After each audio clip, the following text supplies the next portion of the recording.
Divided attention does not lead to success and mastery. In fact, it often wastes the most precious resource that we have: time. Most of us maintain so many different commitments, not because we want to, but because somehow we got swept in, and now we feel obligated to stay involved. Or because we've been doing it for so long that we'd feel guilty if we stopped. Or because it's comforting and we don't want change or a shift in routine. But I think it's time to start looking at our commitments and seeing if they're worth the most precious resource we have.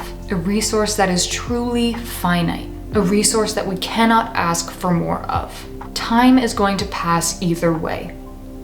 It's up to you whether you appreciate it or not. So how?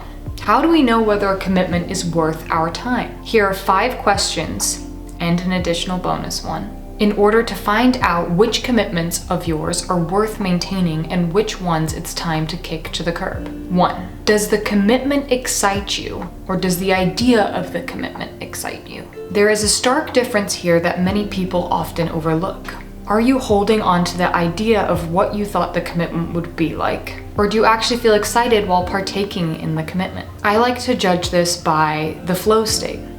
Do you enter a kind of flow state when partaking in this commitment, or does negative mental chatter just ramp up? 2.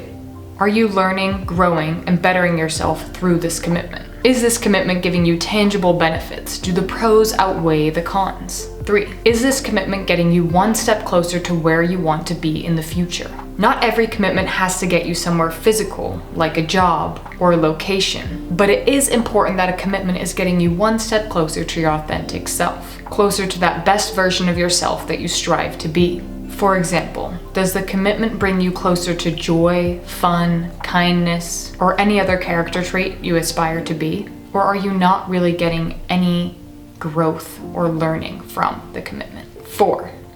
Are you staying involved in the commitment for you, or are you staying involved for somebody else? This question is actually really simple. Is it for you, or is it for someone else? While it is important to offer a helping hand, it's equally as important to set boundaries and communicate what you're able to give and what you expect in return. 5. Could this commitment be altered in a way that could benefit you more, or does it have to be dropped completely? Would you replace the time that you spend on this commitment with a more valuable and more rewarding commitment? Or will the activity you replace it with waste even more of your time? Are you able to try and get something different out of the commitment? Try a new approach that benefits you more, or get involved in the commitment in a different way? Try different things to try and get more out of the commitment. And if nothing seems to change, even when your intention behind it changes, it might be time to say goodbye to it. And here is the bonus question. How do you feel after partaking in the commitment? Are you relieved that it's over, or do you feel better afterwards? Do you feel excited, rewarded, high energy?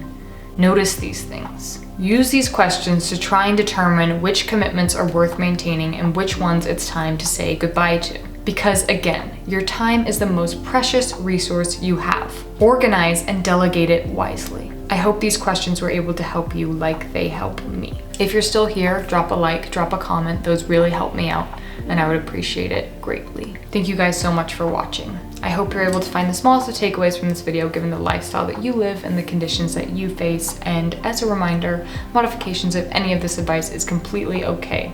You're doing something that you can do, and that is something you should always, always, always be proud of. Thank you so much, and I'll catch you on the flippity flop. Peace.